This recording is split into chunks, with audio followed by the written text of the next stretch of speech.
Bonjour à tous et bienvenue. Merci d'être venus aujourd'hui pour cette conférence débat sur le travail interculturel avec les migrants. Remettre l'humain au cœur de la relation. Remettre l'humain au centre. Voilà, pardon. Cette organisation est faite avec le collectif Humanis, les associations Agir ABCD et la Calebasse de Taureau, et dans le cadre de la Semaine des réfugiés qui a lieu du 13 au 20 juin, qui est co-organisée par l'Eurométropole et l'association Foyer Notre-Dame. Donc, elle regroupe une quarantaine d'associations qui organisent divers événements pendant cette semaine, toujours sur le thème des réfugiés, des migrants. Et l'association, nos trois associations participent à cette semaine. Nous avons organisé trois événements.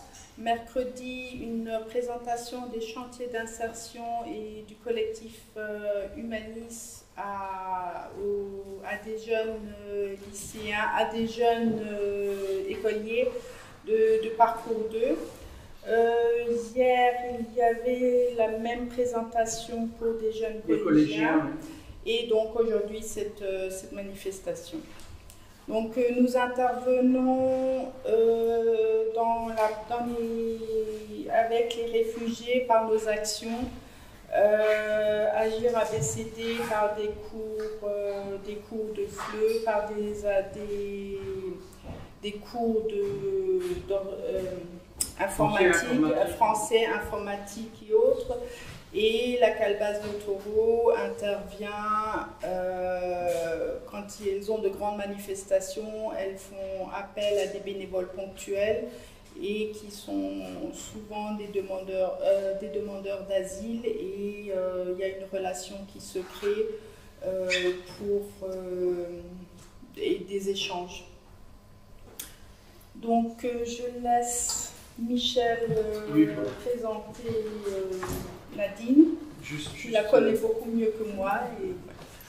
Juste deux mots donc, pour déjà souhaiter la bienvenue à Nadine Yamouri, que je m'occupe donc de l'association Agir ABCD et que nous connaissons bien chez Agir ABCD, puisque tu interviens avec nous, tu nous accompagnes depuis quelques années déjà.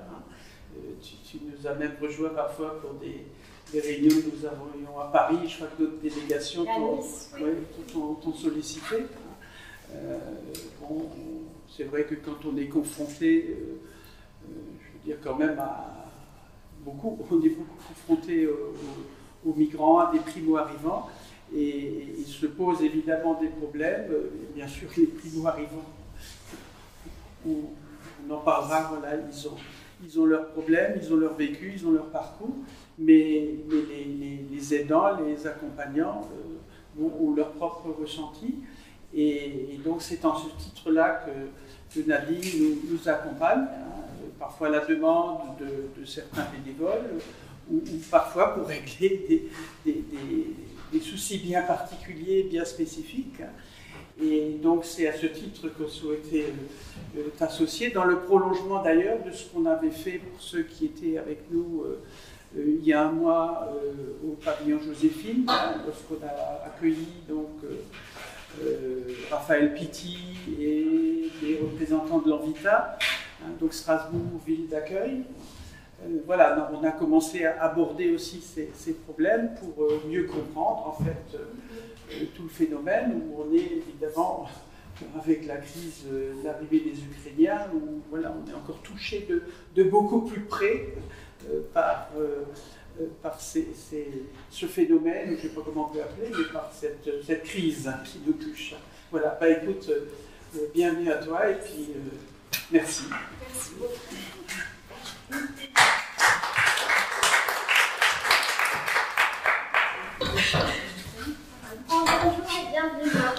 Est-ce que ça va si je parle comme ça? Parce que j'aimerais bien éviter le micro, si c'est OK. S'il vous plaît. Donc, je m'appelle Nadine Yamouri Baja. Si c'est OK, on fonctionne avec les prénoms. Donc Nadine, ça sera plus simple. Je suis très contente d'être ici aujourd'hui. Je suis toujours très contente quand Agir me contacte pour intervenir, parce que je pense qu'il y a de belles rencontres, il y a des échanges qui font beaucoup de sens. Après, je disais aussi, c'est vrai que souvent dans ce type de conférence, on prêche aux convertis, hein, parce que quand on vient dans ce genre de conférence, c'est qu'on a déjà un intérêt, c'est qu'on baigne déjà dans l'interculturel, c'est que c'est des questions qu'on se pose déjà régulièrement. Et en même temps, ça fait du bien de rééchanger, de se reposer des questions ensemble et de repartir finalement avec un effet multiplicateur et un petit peu plus d'énergie commune. Donc c'est bien aussi, c'est sympa aussi d'avoir des espaces comme ça. Peut-être un tout petit peu sur, vous avez sans doute vu dans la présentation, donc moi j'ai plus fort, j'essaye. Ok, n'hésitez pas à me le redire. Hein, Oui, super. Alors je travaille depuis plus de 20 ans dans différents contextes et dans différents rôles avec des personnes réfugiées principalement, des migrants aussi, et tout particulièrement avec des mineurs non accompagnés, donc plus particulièrement avec des enfants, des ados. Et au niveau international, c'est-à-dire que j'interviens en France, mais aussi côté allemand, puisque je suis germanophone, donc j'ai beaucoup été sollicitée du côté allemand quand il y a eu beaucoup d'arrivées, notamment d'enfants syriens. Et j'interviens au sens plus large dans des projets internationaux, donc dans les camps de réfugiés en Grèce, à différents endroits. Donc je vous parlerai aussi d'exemples un petit peu comme ça de différences, de comment les choses sont faites ou d'approches dans différents endroits. Je suis psychologue, psychothérapeute, c'est l'une de mes casquettes, donc j'interviens sur la partie thérapeutique, sur la partie accompagnement de trauma, et j'ai une spécialité dans mon travail qui est une spécialité interculturelle, donc justement de pouvoir aussi accueillir, prendre en considération toute la partie culturelle, non pas comme un problème, la différence non pas comme un problème, mais comme une belle opportunité. Si on arrive à détecter les codes, si on arrive à faire quelque chose où il y a un espace d'inclusion, pas d'assimilation, c'est-à-dire pas au sens de maintenant tu es ici, c'est comme ça que ça fonctionne, laisse le reste de côté, mais vraiment comme une chorégraphie où on apprend les uns des autres. Et ça, c'est pas toujours évident, de réussir à créer des espaces où on peut voir comment est-ce que nos valeurs, nos besoins, nos habitudes, nos rituels peuvent cohabiter sans hiérarchie. Je pense que c'est vraiment l'un des enjeux particuliers, puis j'y reviendrai sur des exemples concrets.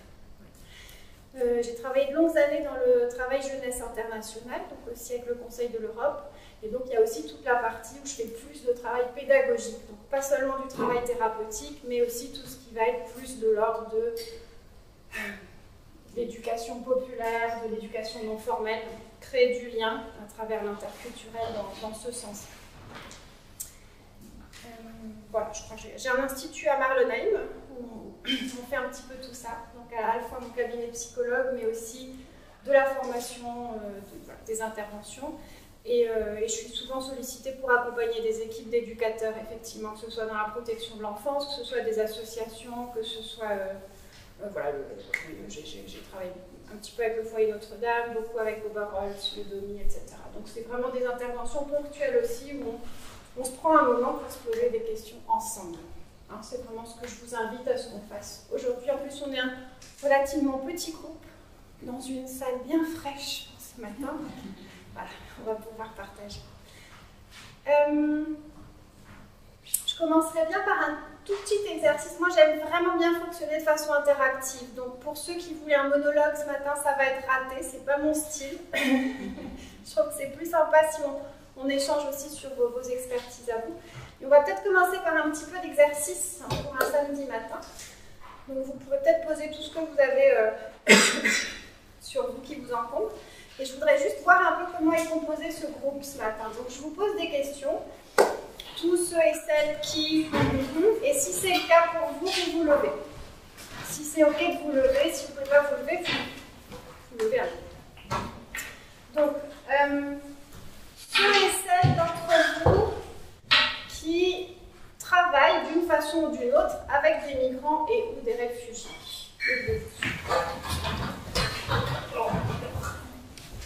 Ok, merci. Ceux et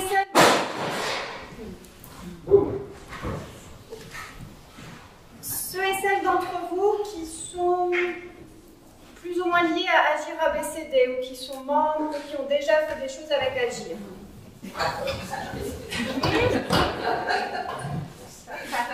C'est quoi, c'est majoritaire. Ok, ceux et celles qui sont plutôt actifs du côté de la calebasse. Ok. Je lève les deux bras. Ceux et celles qui sont impliqués au niveau d'humanisme. Et ceux et celles d'entre vous qui accompagnent des enfants ou des adolescents migrants ou réfugiés. Ok. Ceux et celles d'entre vous qui se considéreraient migrants ou réfugiés eux-mêmes, d'une façon ou d'une autre. En Alsace? Ah bah, vous voir, hein, je ne vais pas vous demander de... Voilà. C'est une longue discussion qu'on pourrait avoir, hein, parce que c'est d'être migrant. Peut-être dans l'avenir. Oui. Oui. Ceux et celles d'entre vous qui parlent plusieurs langues, au moins 2.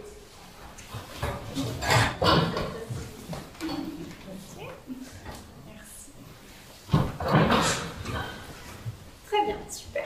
Ah oui, peut-être ceux et celles d'entre vous qui ont déjà participé à une conférence, formation, quelque chose que j'ai animé. Ça me permet juste de voir. Ok, super. Très bien. Merci à vous.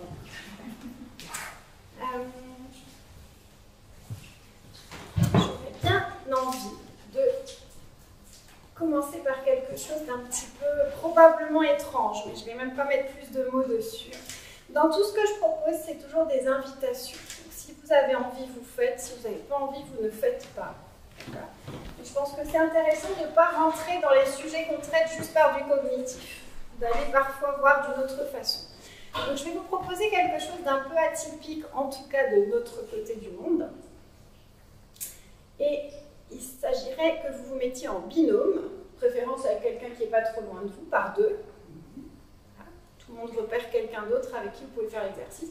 Ça peut être parfaitement quelqu'un que vous n'avez jamais vu avant. C'est très bien. Super. Et ça va, tout le monde a repéré quelqu'un. Très bien. Et ce que je vais vous demander de faire, c'est pendant 2 minutes, en silence total, de vous regarder dans les yeux. 2 minutes. Faut pas loucher. Sans discuter.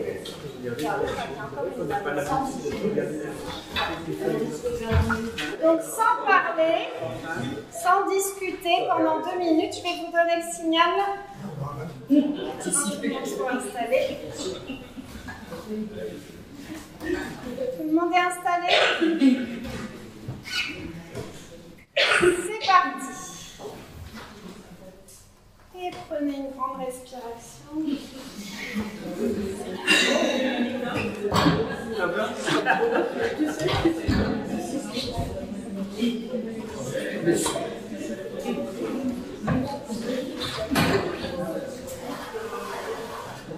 Alors, comment c'était?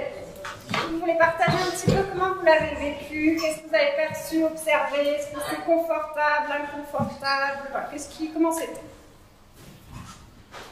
Pas tellement. Très notable, de temps en temps, on échappe au regard quand même. Okay, de temps en temps, à peu près, oui.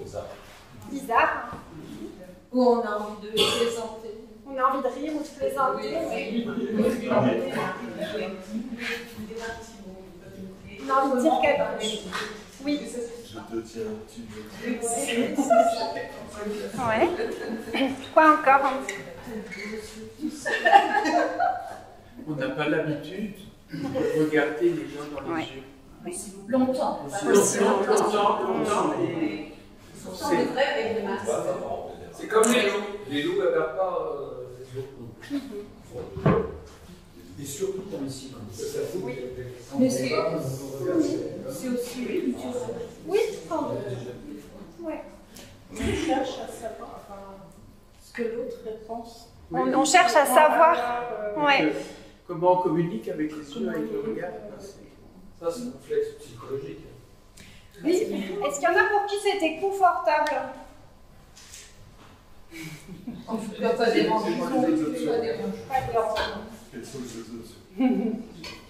Alors moi j'ai appris cet exercice la première fois lors d'une conférence à Strasbourg où la communauté Kogi était venue pour faire une conférence. Donc c'est une communauté colombienne autochtone.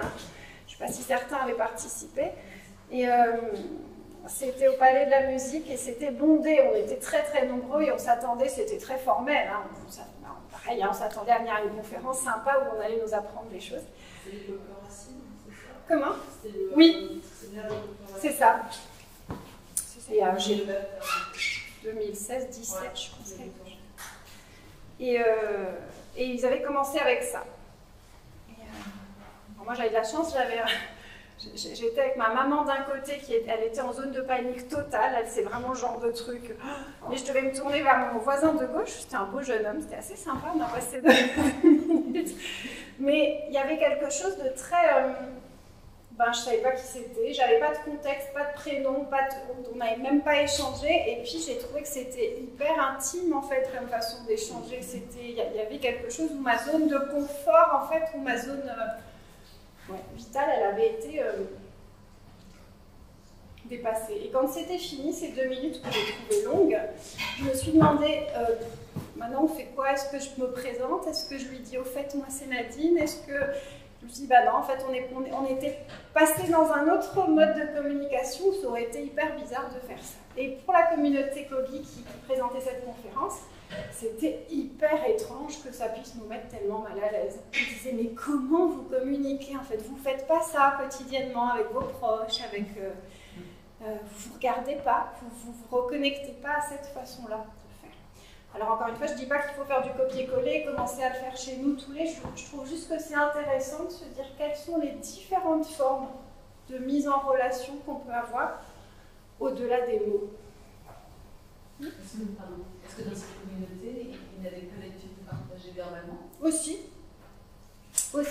ils se parlent aussi, mais ils pensent que c'est une autre façon de revenir finalement à quelque chose où on n'a pas besoin de verbaliser des choses, où on peut être connecté différemment. Et est-ce qu'ils se touchent comme nous, on se touche à chaque fois, bisous, machin, ou c'est... Je pense. Je n'aurais pas cette information-là, mais je pense qu'il y a différentes portes d'entrée de comment on se touche, finalement. C'est à résoudre. Tout à fait. On l'a bien vu avec ou sans masque, on voit une différence.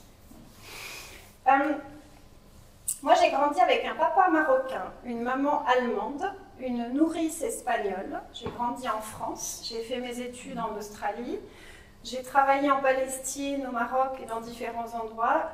Et je suis spécialisée en interculturel aujourd'hui, il n'y a pas de hasard. Et je crois que s'il y a une chose que j'ai apprise ou que je sais aujourd'hui, c'est que je ne sais pas.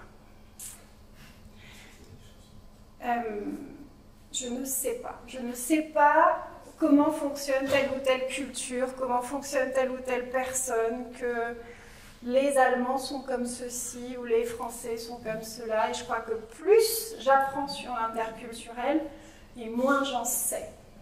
Et je trouve ça très confortable. Parce que ça me permet de me mettre dans une posture systématique où j'ai la possibilité de rencontrer l'autre. Plus je pense savoir qui est l'autre, moins il y a de portes d'entrée pour une rencontre d'humain à humain.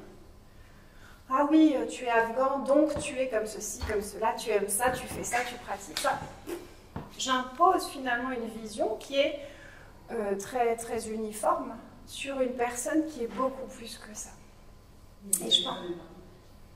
Oui. Vous avez quand même beaucoup plus de portes d'entrée que nous, qui n'avons pas été probablement. Ces cultures. Probablement.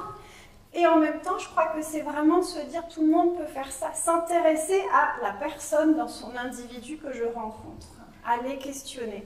On a plein d'hypothèses, moi aussi j'ai plein d'hypothèses, ça me donne, j'ai quand même des lignes directrices, hein, j'ai quand même des choses où je me dis, ah, tiens, telle personne vient de tel endroit, je vais peut-être être plus attentive à ce que je cuisine, mais je pourrais me planter.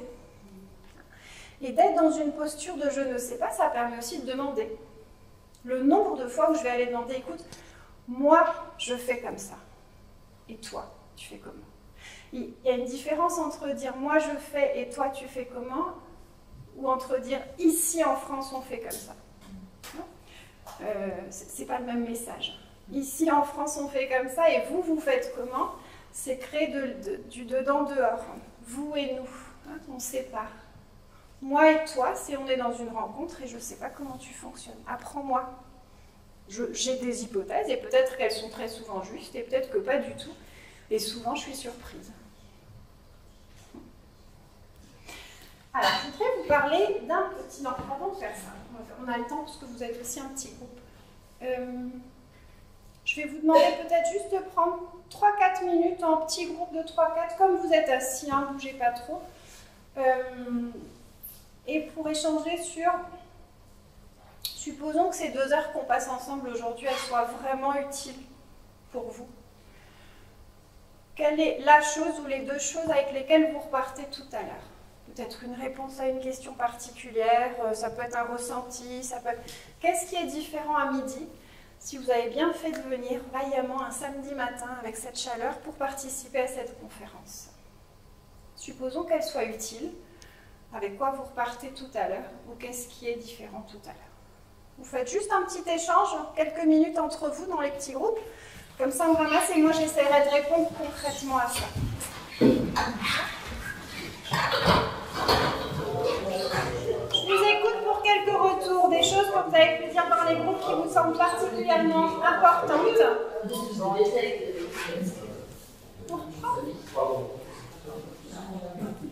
c'est vrai. On n'a pas fait les devoirs. On s'est égaré. C'est très bien. Si c'était chouette, c'est très bien. Alors ça va. Je vous écoute. Qui a envie de partager? Une synthèse, hein, pas forcément tout, mais des points importants que vous aimeriez, qui seraient importants pour vous, pour que tout à l'heure vous le notiez en repartant.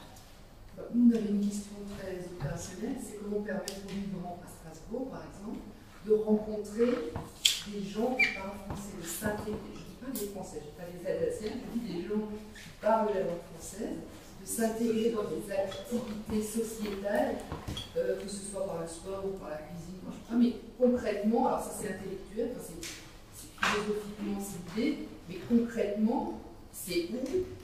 Et ça c'est la première question, et la deuxième, c'est jusqu'où on les accompagne. C'est-à-dire, est-ce qu'on les prend par la main, on va avec eux, est-ce qu'on leur donne les coordonnées, est-ce que le rôle il est où entre babysitting et accompagnement d'adultes à adultes? Oui, merci. On collecte, hein, puis après on prend. Oui. En fait, je me suis rendu compte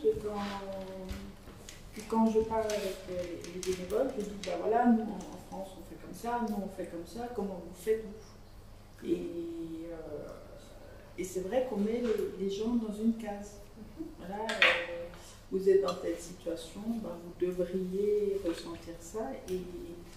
Et le fait de dire, ben voilà, moi je fais comme ça, comment toi tu fais, c'est vrai que ça le remet, en fait ça l'isole, mais en tant qu'individu et pas en tant que groupe. Mais en fait, je m'en suis jamais rendu compte et c'était pas dans le sens de créer un. Mais effectivement, il faut faire attention à ce qu'on dit et puis comment on le dit.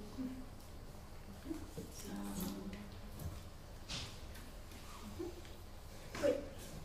Moi, je me suis demandé et comment concrètement mettre l'humain au centre.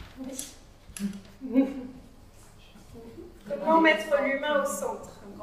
Concrètement.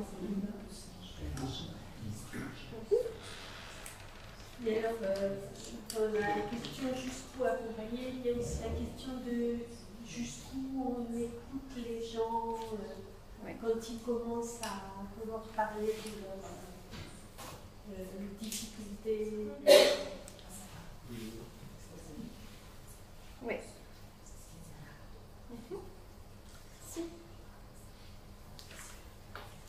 je rebondis un peu là-dessus. J'ai la même question. En fait, j'accompagne une personne dans sa recherche d'insertion professionnelle. Mais en fait, elle est bloquée aujourd'hui parce que mentalement, elle n'est pas bien.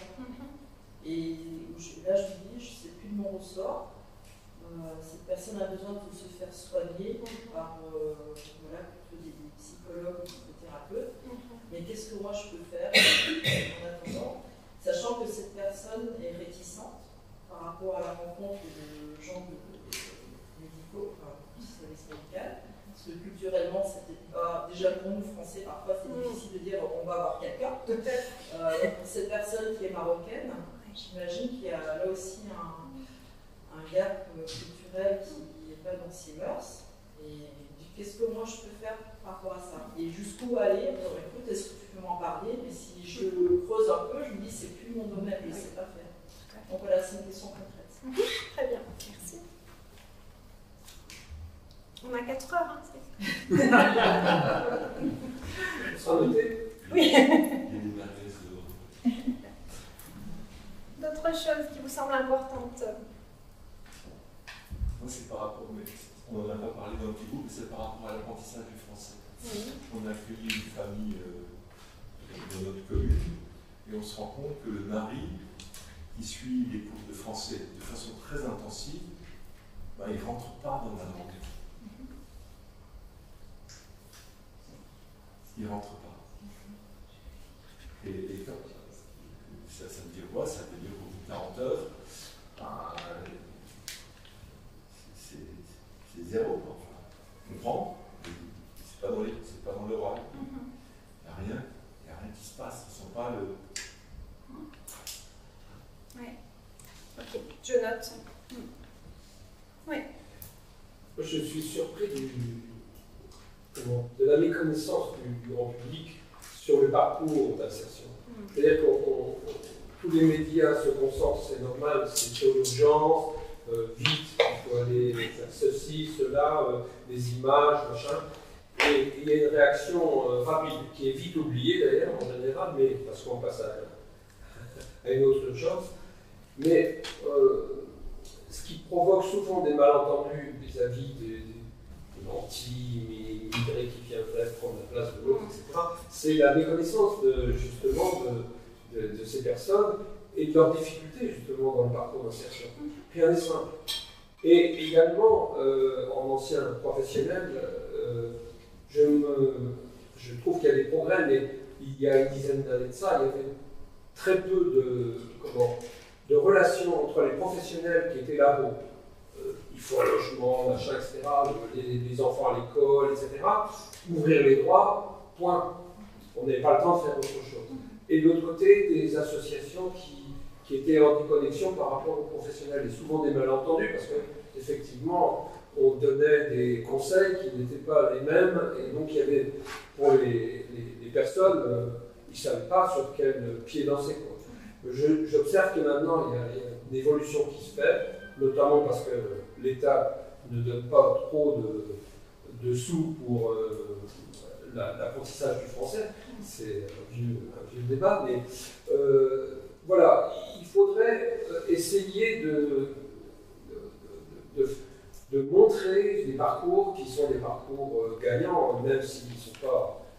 On ne demande pas aux personnes de devenir des stars, mais au moins de montrer que l'insertion, ça existe et ça marche très bien. C'est ce qu'on fait avec la liste, notamment avec le chantier d'insertion.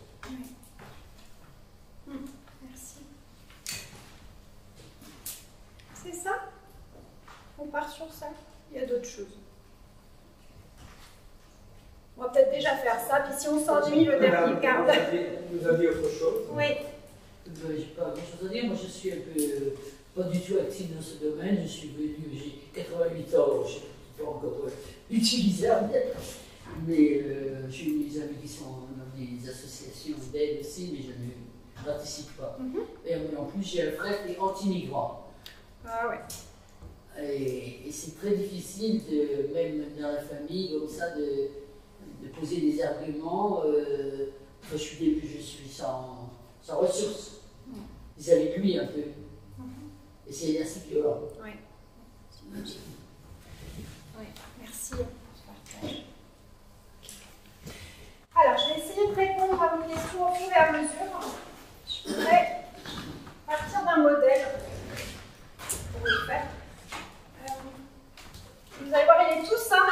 on peut passer des heures dessus. C'est un modèle qui est développé par un monsieur allemand qui s'appelle Karl Rohnke.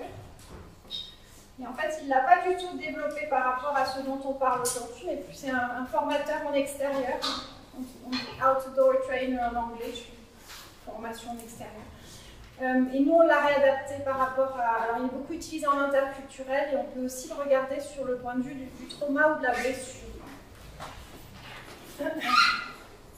Ce modèle, il nous dit que nous avons toutes quelque chose qu'on appelle une zone de confort, qui est la zone dans laquelle on n'a pas besoin de faire d'efforts particuliers.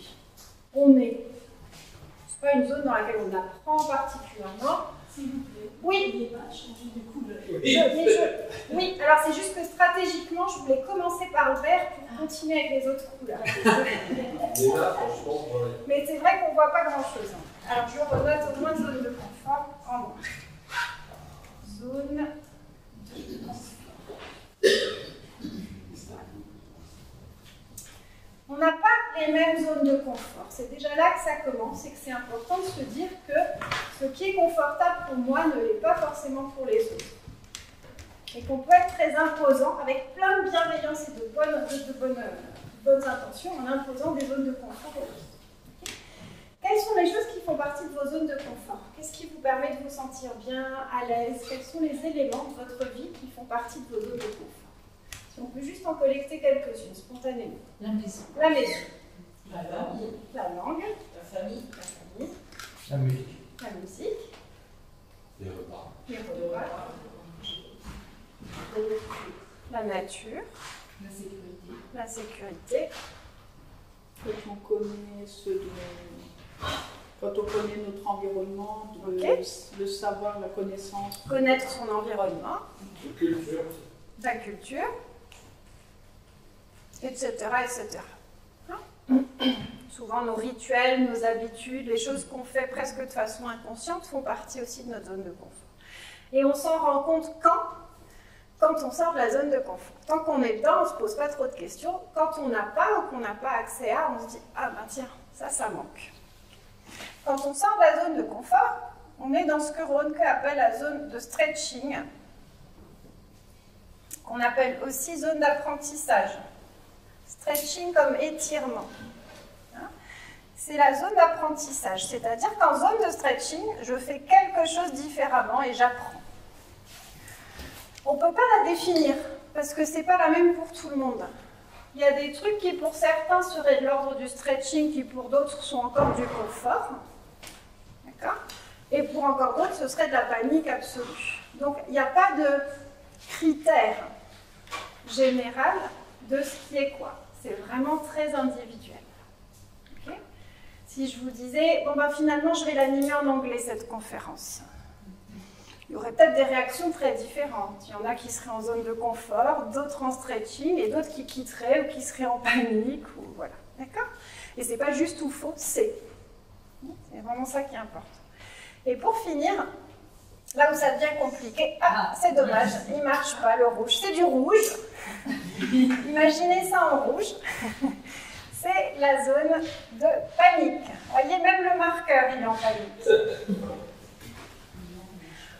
En zone de panique, on n'est plus, ça c'est important de le retenir, on n'est plus en capacité de réfléchir. C'est comme si le cerveau se congelait et c'est le corps qui prend la relève. On passe en mode survie. D'accord ? On est, comme les animaux, dans quelque chose de l'ordre de la fuite ou du combat ou de faire le mort.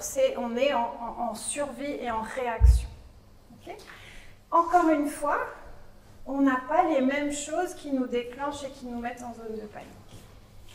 Et on a appris des tas de choses parfaitement inutiles qu'on applique à merveille quand les gens sont en zone de panique. Des petites phrases de l'ordre de « calme-toi ». Vous, je sais pas, mais moi, j'ai jamais trouvé que ça fonctionnait super bien. Ou alors, c'est rien. Hein? Quand un enfant est en zone de panique et qu'on lui dit c'est rien, il y a une non-reconnaissance de la panique dans laquelle l'enfant se trouve, ou l'adulte d'ailleurs. Okay? Donc là, ce qui est important, c'est de se dire, on ne sait pas forcément ce qui met les gens en zone de panique, on n'a même pas besoin de savoir, mais on peut repérer que les gens sont dans cet état-là. Les origines des zones de panique, tout ça, je vous rejoindrai sur le fait que très souvent on est dans du travail psy. On va être dans du qu'est-ce qui s'est passé par le passé qui met les gens dans cet état-là. Et ça, c'est pas quelque chose qu'on est obligé de savoir au quotidien. Je pense que vous n'auriez pas apprécié si ce matin on avait commencé par vous allez échanger avec vos voisins sur vos pires traumatismes que vous avez vécus dans la vie. On n'a pas trop forcément envie de partager ça. Okay. Eh bien, oui. Quand quelqu'un résiste inconsciemment à l'apprentissage, est-ce que justement il y a trop de résistance, trop de choses qui ne conduisent pas à l'apprentissage? C'est la zone. Quand quelqu'un ne fait pas, c'est que quelqu'un n'arrive pas ou a sûrement de bonnes raisons de ne pas faire. J'ai peut-être pas le mode d'emploi de pourquoi, mais je constate que la personne, elle a sûrement de bonnes raisons de ne pas faire. Moi, ça me soulage parce que je ne suis pas en train de chercher des coupables ou des raisons, du pourquoi, ou de... Je constate que ça ne marche pas. Mais j'essaye aussi de ne pas, moi, m'épuiser à essayer de faire rentrer quand même si ça ne rentre pas. Et c'est compliqué parce qu'on a appris à faire ça. On a une mission, il faut que ça marche. Il faut que le monsieur il réussisse à apprendre son français quand même. Peut-être qu'il ne s'agit pas de ça. Peut-être. Okay. Je voudrais revenir sur la zone de confort. Dans tout ce que vous avez dit, si vous y repensez un petit peu, la maison, la famille, la langue, tout ça, très souvent, alors ça dépend des situations de migration, ça dépend des situations des personnes qui sont arrivées chez nous, mais très souvent, elles ont perdu tout ça. Et plus le départ a été violent et forcé, plus il y a de pertes de tout ça. Donc il n'y a plus de zone de confort, il n'y a plus de repères. Il n'y a plus de « mon corps peut se poser en confiance et en sécurité ». Et donc, vous allez avoir très souvent des personnes qui vont être en panique permanente. C'est comme être en alerte permanente du danger potentiel qui pourrait arriver parce qu'il ne faut pas lâcher la garde. Okay. Alors, bien entendu, avec le temps et si ça se passe bien, ça se dépose, mais c'est une des choses finalement dont il s'agit. Il y a des choses qui font que si on peut rester, si on peut poser ses valises, si on est le bienvenu, si on est accompagné par des personnes bienveillantes, on peut recréer des zones de confort. Mais de se dire qu'au départ, notamment pour les primo-arrivants, il n'y a pas, très souvent. Et notre travail, en tant que communauté, peu importe comment et où vous intervenez, c'est de créer des mini-zones de confort ici et maintenant. Pas les mêmes, ça on ne sait pas faire. Des mini-zones de confort qui peuvent être de l'ordre de la prédictibilité. C'est un mot, ça? Oui, non, se rendre prévisible. Voilà. Je viens le mercredi de 14h à 16h. Si je ne viens pas un mercredi, je préviens à l'avance que je ne serai pas là. Je commence mes séances ou je commence mes ateliers par la même question systématiquement. J'accueille de la même façon systématiquement. Je fais des choses qui permettent de développer ensemble du rituel. Quelque chose de connu, quelque chose où la personne peut arriver en disant aujourd'hui je vais là, je sais ce qui m'attend. Parce que la surprise et l'imprévu, ils en ont vécu un paquet. Okay, donc des petites zones de confort. Après le 11 septembre, aux États-Unis, à New York, après les attentats du 11 septembre, il y a une étude qui a été faite où on a interviewé 800 personnes qui ont survécu aux attentats et on leur a demandé qu'est-ce qui a été le plus utile immédiatement après les attentats en termes d'intervention. Et près de 60% des personnes interviewées ont répondu le verre d'eau ou le café qui m'a été proposé. Elles n'ont pas reçu de café ou de verre d'eau. Donc c'est même pas le fait de boire, c'était un chaos absolu, il n'y avait pas de verre d'eau. C'est le fait que quelqu'un ait proposé quelque chose de normal dans le chaos absolu. Donc il y a une reconnexion au niveau du cerveau de normalité. Pour certains, ce sera d'aller fumer une clope. Hein, c'est pas le moment de leur dire fumer nuit. C'est ok. Donc refaire quelque chose de petit, basique, normal. Moi, je commence toutes mes séances thérapeutiques par qu'est-ce que vous voulez boire? une tisane, un verre d'eau, un café. Alors c'était un peu plus compliqué pendant le Covid, on a dû réadapter un petit peu, mais ça fonctionnait aussi. Voilà, on recrée du lien, on recrée de la convivialité, on recrée des petites choses universelles. Boire un verre ensemble, que ce soit un thé ou autre chose, c'est quelque chose qu'on fait partout. Bon. Ma collègue et moi, on est intervenus il y a quelques années dans les camps de réfugiés en Grèce. Quand la Grèce et la Turquie ont eu comme ça beaucoup d'arrivées de réfugiés, ils ont fait appel aux scouts pour les aider à organiser les camps. Les scouts, ils sont hyper calés en général pour l'organisation comme ça des grandes manifestations, hein, ils savent faire. Et donc les scouts ont été formés pour être dans les camps de réfugiés et puis accompagner un petit peu à l'organisation. Et nous, on a formé les scouts au secourisme psychologique en Grèce. Donc à des choses comme ça. Et c'était rigolo parce que certains jeunes scouts débutants nous disaient « Ouais, mais moi, à chaque fois que je vais dans une tente, voir une famille réfugiée, elle me propose un thé. Et moi, déjà que moi j'ai tout et eux, ils n'ont rien, ben, je refuse leur thé. Je ne vais pas en plus boire leur thé. » Et de se dire « Eh ben, ce thé-là, il est hyper important. » De l'accepter. Alors, je conçois hein, qu'au bout du 18e thé, on est un peu... Mais... recréer de l'équilibre entre donner et recevoir. Recréer du rituel commun.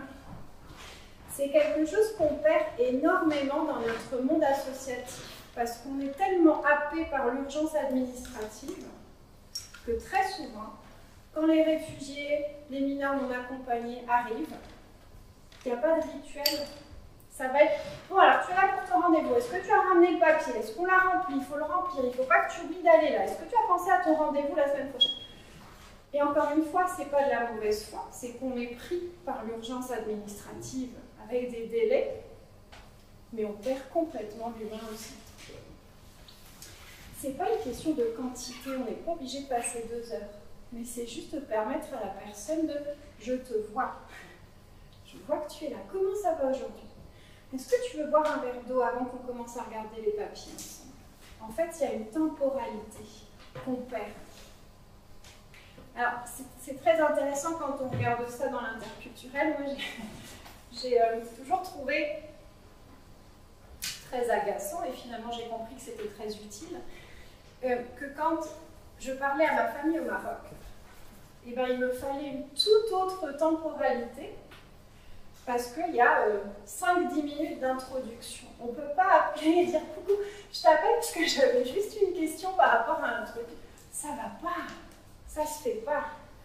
Et le « salut, ça va », il se décompose en 57 variantes. Salut, ça va, la famille, ça va, la santé, ça va, l'école, ça va, ton frère, ça va, ta mère, ça va, la météo, ça va.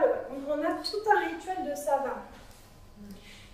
Sauf que si on le zappe, on va avoir quelqu'un en face qui va se fermer et on ne va pas y arriver à notre objectif commun. On ne va pas en discuter correctement. Alors que prendre une respiration, de se dire c'est parti, on va d'abord dans le rituel des sabbats, et ça ouvre des portes et ça fait qu'après, on a une bonne base pour aller concrètement. Donc on ne perd pas de temps, on l'organise différemment, on crée du lien, on remet l'humain aussi. Et ça, c'est des codes, on n'a pas les mêmes partout. J'ai appris ça quand j'ai donné des cours privés de français. Je venais chez la famille. C'était pour donner un cours de français, mais en fait, ça commençait d'abord par le thé, le rituel du thé, des gâteaux, voire un repas. J'avais déjà mangé, mais je remangeais. C'était le partage avant d'en venir aux choses sérieuses. Ça m'a appris. Oui, c'est remettre un apprentissage et un désapprentissage. Et un aussi de mécanisme. Il y a une dizaine d'années, j'ai fait une étude comparative pour les Nations Unies et le Conseil de l'Europe sur l'accueil des mineurs non accompagnés dans différents pays européens. Et donc j'avais été en Suède, en Hongrie, en Autriche, et puis la France était le 4e pays. J'ai interviewé des structures d'accueil et des mineurs sur comment ils sont accueillis, qu'est-ce qui fonctionne bien et tout ça. les différences étaient assez massives d'un pays à l'autre. Alors je pense qu'on est dans quelque chose d'un peu différent aujourd'hui qu'il y a encore 10 ans. Mais en tout cas, en Suède, vu de l'extérieur, ça avait l'air assez génial. C'est-à-dire que l'enfant était placé dans les 2 heures, dans de superbes conditions, scolarisation dans la semaine, accompagnement médical, psychologique, intégration dans une association sportive, enfin tout se faisait, ça vendait du rêve. Hein, on se disait, c'est sympa.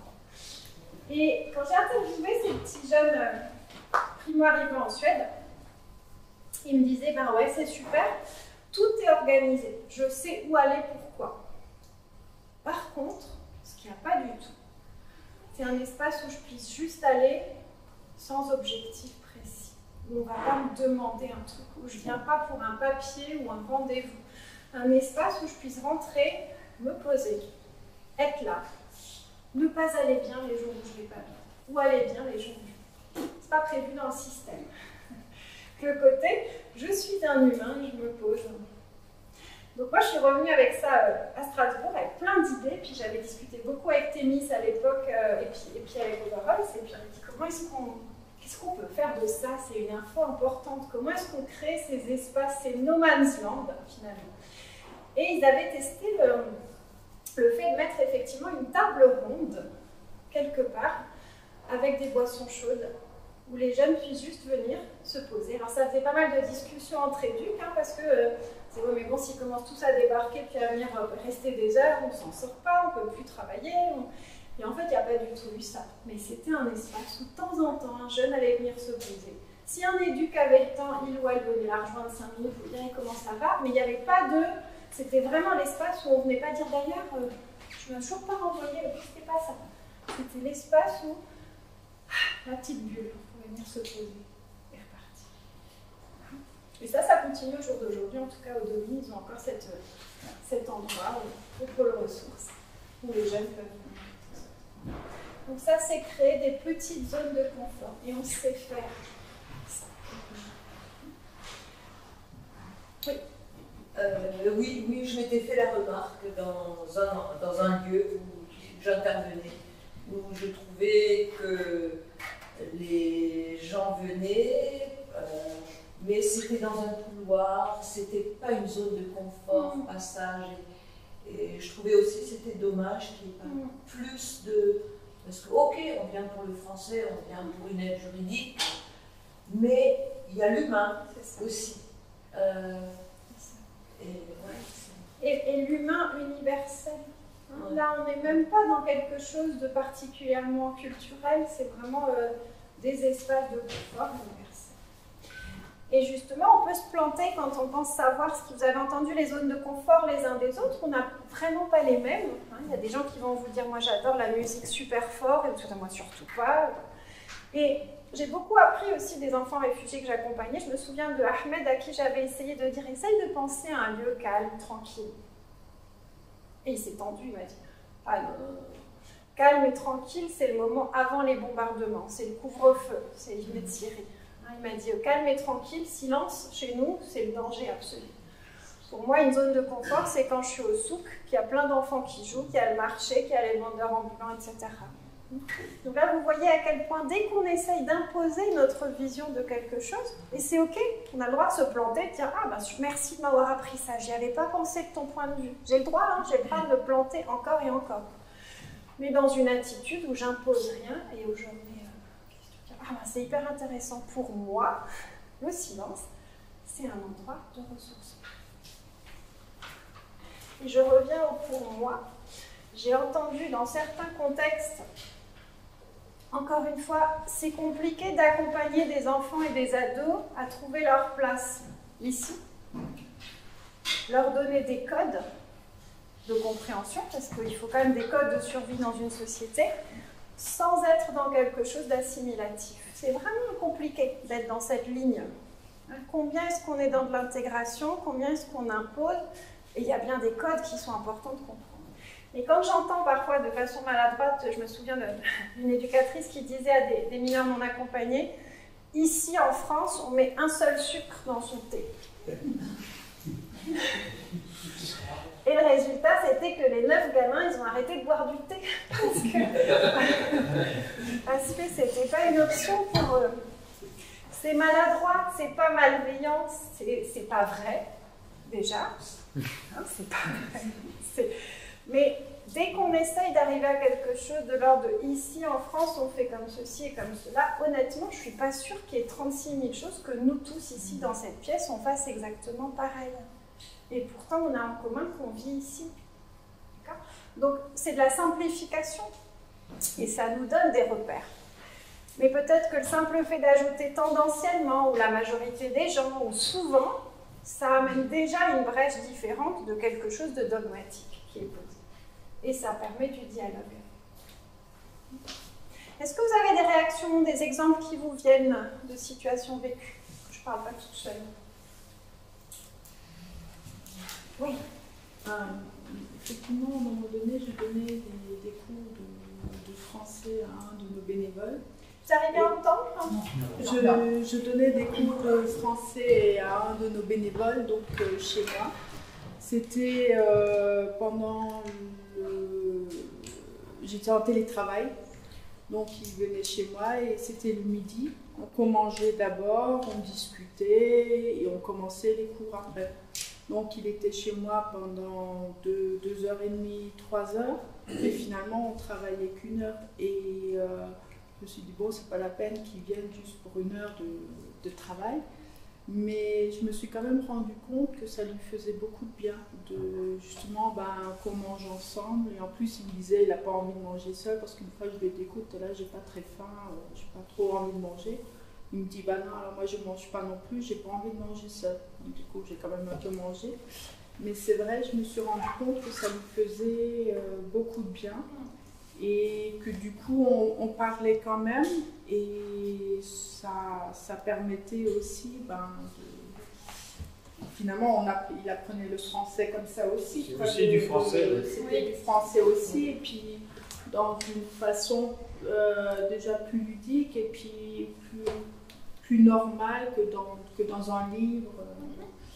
Et ouais, donc quand vous dites que d'avoir des petites zones de confort, finalement c'était ça. Ouais. On est dans de meilleures conditions d'apprentissage quand on se sent à l'aise et bienvenue. Oui. Je voulais témoigner d'une famille qui venait du sud de l'Inde, qui a très bien réussi, parce que les 3 filles ont fait des études universitaires, alors qu'elles ne parlaient pas un mot de français, par exemple. Elles sont d'ailleurs bénévoles à Humanis de temps en temps, c'est comme ça que je les ai retrouvées. Et elles étaient logées dans un appartement HLM, à Riceau, mais à l'époque, pour que le logement passe définitivement à la famille qui avait des ressources, etc., il y avait une enquête faite par un brave monsieur des HLM et qui donc visite le logement pour voir si la famille se conduisait bien, etc. Et quand vient la commission, le monsieur dit « Non, je suis opposé à faire glisser ce logement à cette famille. » Mais pourquoi? Mais parce qu'ils n'ont pas de lit. Oui, ils dorment par terre.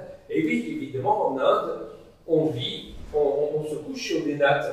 Alors évidemment, c'était une méconnaissance totale de ce monsieur. Il faut coucher dans un lit pour pouvoir bénéficier d'un logement en France. Vous voyez? Oui. C'était quand même très paradoxal. Tout à fait. Oui. Et c'est la vérité. Parce que justement, en racontant cela, je me souviens, une famille, la famille vient d'arriver avec les enfants, ouais. C'est pas en Alsace, c'est un autre département en France. Et la personne me demandait, mais mes enfants, ils aiment dormir par terre. On n'a pas de lit pour le moment, on a des matelas, mais le travailleur, l'assistante sociale va venir, qu'est-ce que je fais? Donc, c'est quoi la bonne réponse? Il faut qu'ils aient un lit. Pourquoi? C'était exactement le cas pour beaucoup de mineurs non accompagnés qui sont arrivés à Strasbourg, qui étaient logés à l'hôtel. et où le concept, encore une fois, en termes d'interculturel, on s'est basé sur nos critères à nous, qui étaient le minimum, c'est une chambre individuelle pour le confort. C'est quelque chose de très occidental, cette notion de chambre individuelle. Et donc, on avait mis ces petits bonhommes, c'était surtout des garçons, qui n'avaient jamais été seuls de toute leur vie, ni au pays, ni au parcours d'exil, jusqu'à arriver ici, on les avait mis quartier-gare, seuls dans des chambres d'hôtel. Et pour eux, c'était comme une punition.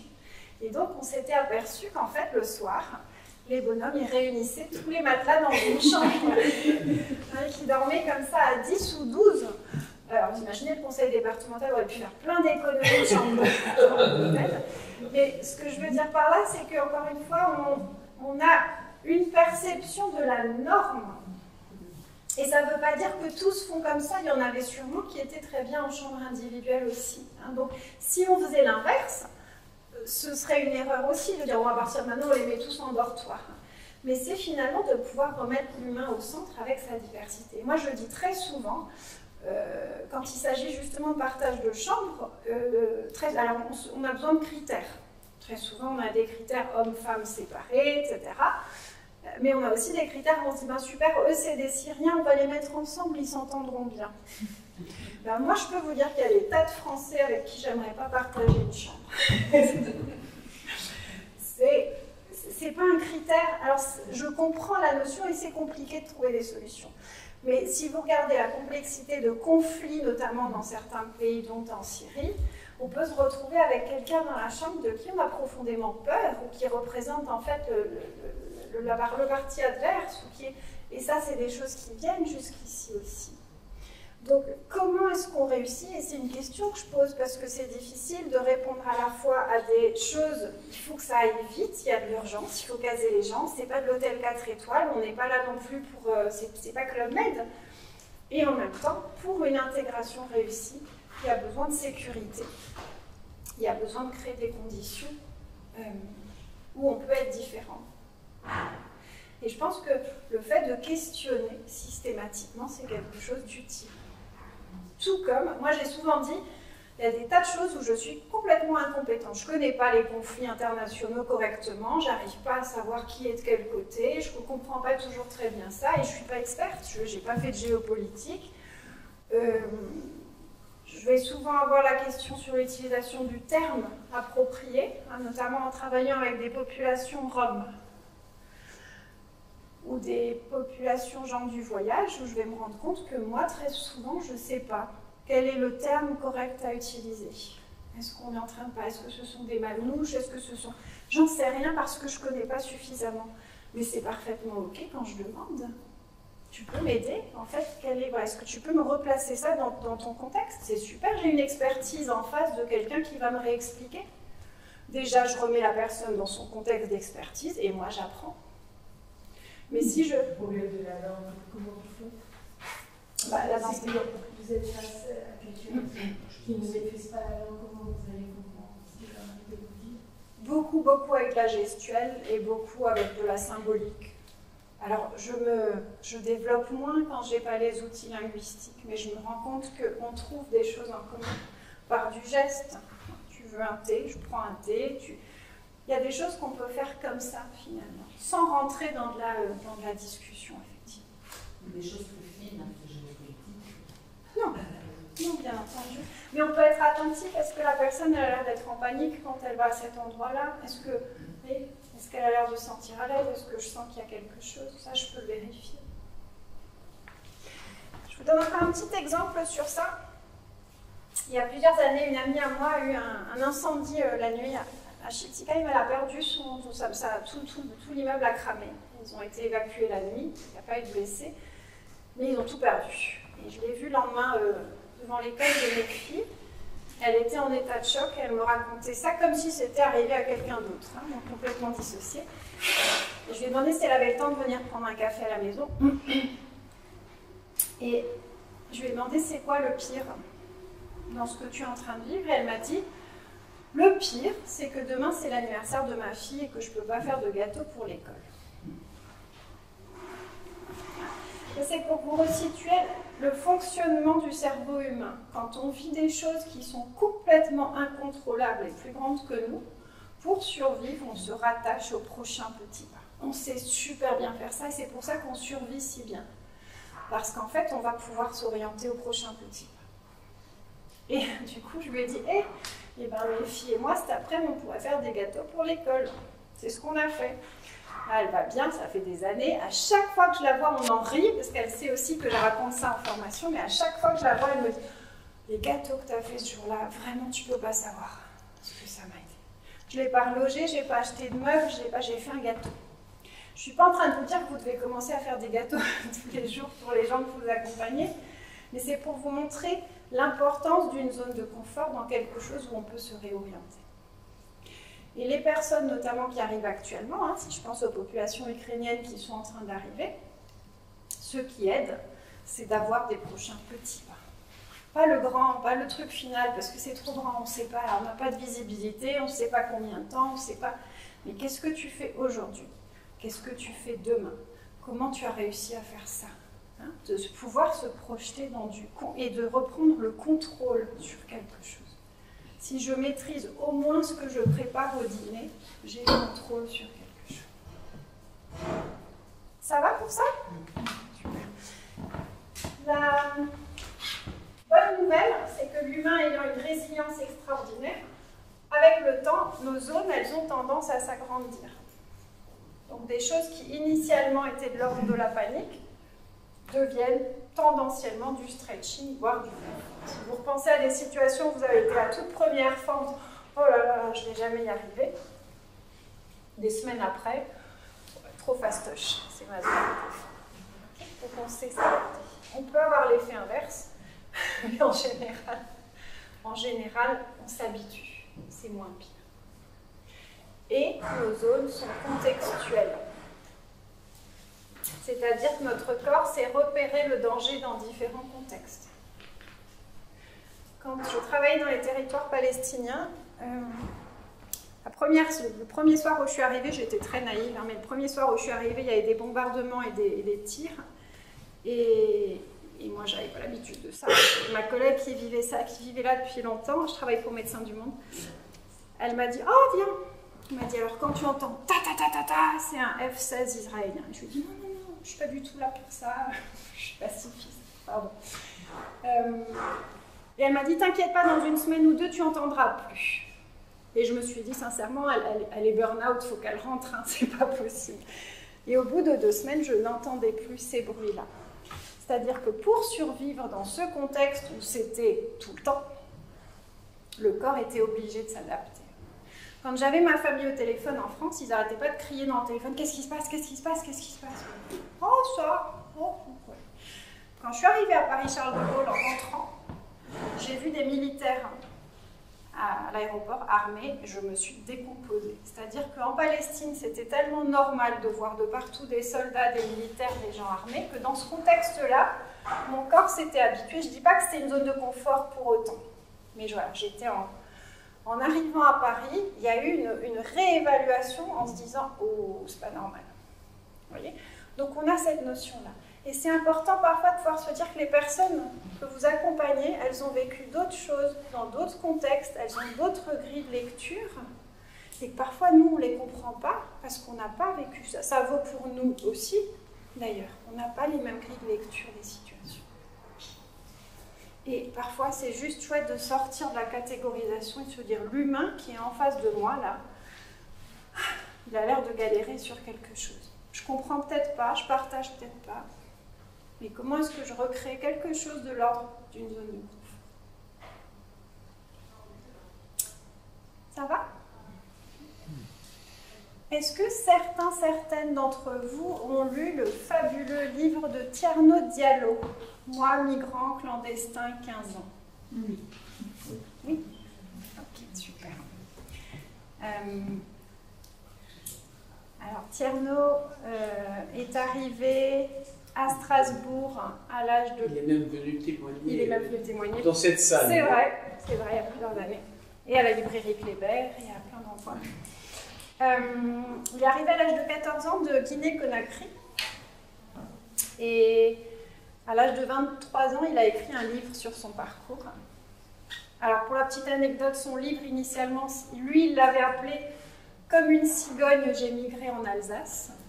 Et la maison d'édition a trouvé que ça vendait pas bien. Ils ont appelé ça « Moi, migrant clandestin, 15 ans ». Voilà. C'est vachement moins poétique, mais ça vend mieux. Et je vous le conseille vivement, ce bouquin, parce qu'il y a vraiment une finesse dans cette description interculturelle, des malentendus, des faux pas, de ce processus d'intégration qui est chouette. Alors là, pour le coup, c'est un des exemples de quelqu'un pour qui ça s'est bien passé, puisque Tierno va super bien aujourd'hui. Quand il est arrivé, il y a plein de choses dans son livre qui nous montrent vraiment la complexité des perspectives. On ne voit pas les mêmes choses, on regarde de perspectives différentes. Et il explique que déjà, lui, il voulait aller en Allemagne. Mais l'Allemagne, pour lui, c'était Bayern Munich ou Dortmund. Tout simplement pour des raisons de club de foot. C'est ce qu'il connaissait de l'Allemagne. Il avait ces deux villes en tête. Et quand il est arrivé à Strasbourg, n'ayant pas trop de notions de géographie, je crois que ça, très souvent, c'est compliqué hein, pour des jeunes qui arrivent ici. Strasbourg, déjà, on ne connaît pas, on ne sait pas, on n'a aucune notion. Déjà, pour nous, c'est complexe. Et il a été à la gare de Strasbourg et il a demandé combien coûtait un ticket pour Munich ou pour Dortmund. Et le prix qu'on lui a dit était trop cher pour continuer. Et Tierno dit qu'il s'est beaucoup énervé plus tard quand il a appris que Kehl, c'était littéralement à 1,80 € en tram, pas très loin, il n'y avait pas encore le tram. Voilà. Donc il est arrivé à Strasbourg, il y a eu un appel au procureur et il a été placé au foyer Oberholz à Buxwiller. Et il décrit ce cheminement jusqu'au foyer en disant que c'est une voiture du conseil général, conseil départemental, qui est venu le chercher. Et lui, quand il a lu ça sur la voiture, il a lu, au lieu de conseil général, il a lu commissariat général. Donc lui, en fait, qui avait été dans une zone de conflit, qui avait été à un moment donné enfant soldat, il avait une grille de lecture à travers son vécu jusque-là. Donc déjà, il se dit, bon, ben, c'est la police, c'est le commissariat général qui m'emmène. Sur l'autoroute, il y a un péage. Pour Tierno, c'est un checkpoint. Donc, vous voyez, il décrit vraiment comment de Strasbourg à Buxwiller, il a eu une grille de lecture par rapport à son vécu et son histoire. Il arrive au foyer à Buxwiller et l'éducatrice l'accueille sympathiquement. Et il se dit, tiens, c'est drôle, il pense que c'est une prison, mais il se dit, ça a l'air sympa, il n'y a pas de barreaux aux fenêtres, c'est plutôt agréable comme lieu. Et l'éducatrice en question, elle portait des tongs, des flip-flops, des claquettes. C'est important parce que Tierno explique dans son livre que chez lui, dans son village, chez lui, la première chose qu'on faisait quand quelqu'un arrivait à la maison, c'était donner à la personne des claquettes. Un peu comme on aurait les schlopes ici, peut-être. Mais aussi parce que les personnes faisaient leurs ablutions et que du coup, pour aller dans la salle de bain et faire leurs ablutions, elles avaient les claquettes. Et donc Tierno demande, où sont mes claquettes? Et l'éducatrice lui répond, ici, on n'a pas de claquettes. Alors qu'elle en porte elle-même. Donc vous voyez déjà dans le malentendu qu'on peut avoir dans différents points de vue sur une chose. Et pour Tierno, ça voulait dire, ben, je ne suis pas le bienvenu. Et il explique comment le premier soir, sur le territoire français, il a fait pipi par la fenêtre. Voilà. Okay. Alors maintenant, si on reprend cette histoire et qu'on n'a pas tout ce contexte, et qu'on retourne l'image, et qu'on est un habitant de Buxwiller qui passe par là le soir, et qui a juste ce petit bout d'image, et pas l'autre point de vue, on fait des raccourcis rapides. Okay. Et je trouve que c'est juste intéressant parfois de se dire, j'ai des hypothèses, et qu'est-ce que ça pourrait être d'autre? Steve de Scheiser, qui est un des grands thérapeutes systémiques, l'approche que je pratique, il disait, quand vous avez une hypothèse, prenez une aspirine en attendant que ça passe, ou développez-en au moins 4 autres. Okay. Pour arrêter d'être sur des « ah ben t'as vu, lui il est comme ça, eux ils font comme ça ». C'est comme ça que ça vient très rapide. Je l'avais bien dit. Comment? Je l'avais bien dit, c'est ça, tu vois. Est-ce que ça va sur ça? Vous voyez, il est tout simple le modèle, mais on peut y passer un petit peu de temps. Alors, ça passe vite. Juste reprendre un petit peu vos questions. Je voudrais...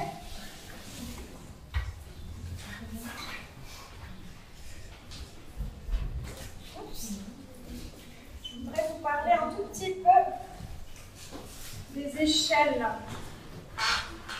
Pour certains, ça fait de la révision après.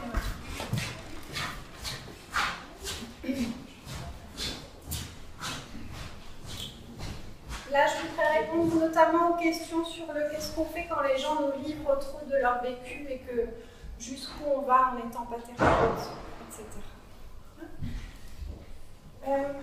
Je suppose que la majorité d'entre vous ont déjà entendu parler de l'échelle de la douleur. Sur une échelle 0-10, combien ça fait mal, c'est souvent utilisé en milieu hospitalier. Et l'échelle, elle a du sens seulement si on la pose en intrapersonnel. À partir du moment où on compare deux personnes, ça perd tout son sens. Si on a deux personnes dans une chambre d'hôpital, une qui est à 6 et une qui est à 8 de douleur, ça ne nous donne aucune indication sur le fait que l'une a plus mal que l'autre. Okay? Parce qu'on ne sait pas comment elles évaluent la douleur, combien elles s'autorisent à exprimer la douleur. Ce qui peut être intéressant, c'est de revenir le lendemain et de redemander aux deux personnes. Et il y en a une qui va nous dire « j'ai été à 8 hier, je suis à 6 », on sait que c'est mieux. Okay? Donc, si vous regardez, parce que toute notre société est construite sur des grilles d'échelle, les notes scolaires, c'est quand même beaucoup construit sur ça, on ne regarde jamais l'évolution. Un enfant qui passe de 4 à 8, si on le compare à un enfant qui a 18 de moyenne, il est d'accord que c'est perdu d'avance. Mais l'enfant, il a quand même fait un progrès phénoménal. Donc en intrapersonnel, c'est intéressant. Le souci qu'on a avec l'utilisation des échelles, c'est que la majorité du temps, on les utilise en orienté problème. Okay? Et quand on parle des migrants, des primo-arrivants ou des personnes en situation de refuge ou de demande d'asile, elles sont très souvent limitées dans leur identité à ça. Ce sont des personnes réfugiées, demandeurs d'asile, MNA, on a des tas de petites abréviations. Et on oublie que ces personnes sont plein d'autres choses en plus, encore aussi. Et je voudrais vous proposer une grille de lecture de l'échelle qui invite à aller voir ce que la personne et d'autres, ce qu'elle a comme ressources, plutôt que le contenu de son problème. Et ça permet aussi de ne pas rentrer dans le récit traumatique. Déjà parce que ce n'est pas utile pour la personne, et qu'en face, si on se prend comme ça toute la journée des récits traumatiques, ça devient difficile aussi, surtout qu'on n'a pas d'influence dessus. Okay. Je vais vous parler de Souleymane, qui est un jeune guinéen que j'ai accompagné en Allemagne. Et moi, je commence régulièrement mes séances avec quoi de neuf ou de différent depuis qu'on s'est vu la dernière fois. Et puis, je vais demander, sur une échelle 0-10, aujourd'hui, Souleymane, comment tu es? 0, ça va pas du tout. 10, super top. Et Souleymane va me répondre, avec la grâce de Dieu, Madame Nadine, ça va. 3. Réaction quand vous entendez ça. Réaction spontanée, immédiate, sans trop réfléchir. C'est pas bien. Peut mieux faire, comme on dirait dans le système scolaire. Okay. Et là, j'ai deux options. La première option, ce serait de faire ce qu'on fait classiquement, ce qu'on a si bien appris à faire. Ce serait de dire, bah alors, qu'est-ce qui ne va pas, Souleymane? Et là, Souleymane, il va passer 20 minutes à me raconter des tas de trucs que, 1, je sais déjà, et 2, auxquels moi, j'ai aucune influence. Okay? Donc, il va me dire, j'ai toujours aucune trace de mes parents au pays. L'école, c'est difficile, j'y arrive pas. En allemand, c'est trop dur. La nourriture, en Allemagne, c'est dégoûtant. Je dors pas la nuit. Et vous allez voir que tous les deux, en fait, au fur et à mesure du temps, on va avoir nos corps comme ça qui se ferment. Et on est parfaitement démunis face à ça. J'ai toujours pas eu mon rendez-vous de demande d'asile, ça fait des mois que j'attends, etc. etc. Okay? Donc, ce qu'on fait, c'est on va nourrir les parties traumatiques. Et ce que vous remarquez très souvent chez ces publics-là, surtout ceux qui font des demandes d'asile, c'est qu'en fait, ils sont obligés de re-raconter cette partie. Et on sait aujourd'hui, en psychotrauma, que plus on raconte, plus on installe dans le cerveau. Donc on arrive aujourd'hui à se dire qu'en fait, il faut qu'on change complètement nos façons de faire de la thérapie pour ne plus faire ça. Parce qu'on installe davantage ces éléments. Okay? Donc c'est pas utile, ni pour lui, ni pour moi, puis on avance pas. Mais, c'est pas ça que je fais, vous avez bien compris. Mais par contre, Suleiman, il m'a dit 3. Il y a un 3. Donc moi, je vais lui demander, hey, de quoi il fait le 3 ? Qu'est-ce qu'il y a dans le 3 ? Comment tu arrives à être à 3 ? Et là, Suleiman, il va commencer à me dire, l'éducatrice de l'année dernière, elle est venue nous rendre visite. Oh, waouh, comment c'était ça ? C'était chouette, c'est quelqu'un que j'apprécie vraiment beaucoup. Ok, qu'est-ce que tu apprécies chez elle ? Ah bah, elle nous écoutait, elle prenait le temps, elle ne jugeait pas, c'est vraiment quelqu'un que j'aime beaucoup. Ah, c'est chouette. Et elle va revenir, ouais, elle a dit qu'elle viendrait une fois par mois. Ok, super. Quoi encore ? Et mon boulot est super simple. Tout ce que je dis, c'est quoi encore, et quoi encore, et quoi encore. Je suis payée pour ça. Et il va me dire, j'ai bien dormi. Comment t'as fait ça ? Le Real Madrid a gagné, alors j'étais content. C'est une valeur sûre. Encore, Suleiman. J'ai réussi pour la première fois à faire un exercice de maths tout seul. Oh, comment t'as fait ça ? J'avais vraiment demandé à la prof de me réexpliquer, puis finalement j'ai réessayé, j'ai réussi. Comment c'est ça ? Ouais, ça me donne de la force, c'est super. Quoi encore, Suleiman ? Voilà. Et au bout de 20 minutes, je vais lui demander, et maintenant, sur une échelle 0-10, comment c'est ? Comment t'es là ? Ah ça va beaucoup mieux, Madame Nadir, 5. Moi, j'ai rien fait.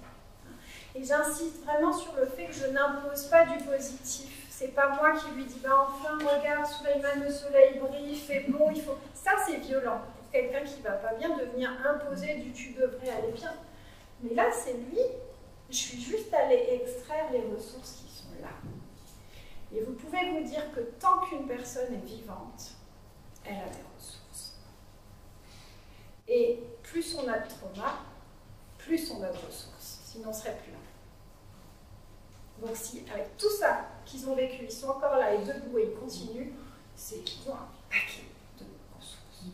Oui. Ce que vous venez de dire est valable pour tout le monde. Absolument, mais tout à fait. Je ne fais pas tout à fait. Particulièrement dans la situation actuelle. Complètement. Complètement. On est tous autour du 3, quoi. Tout à fait.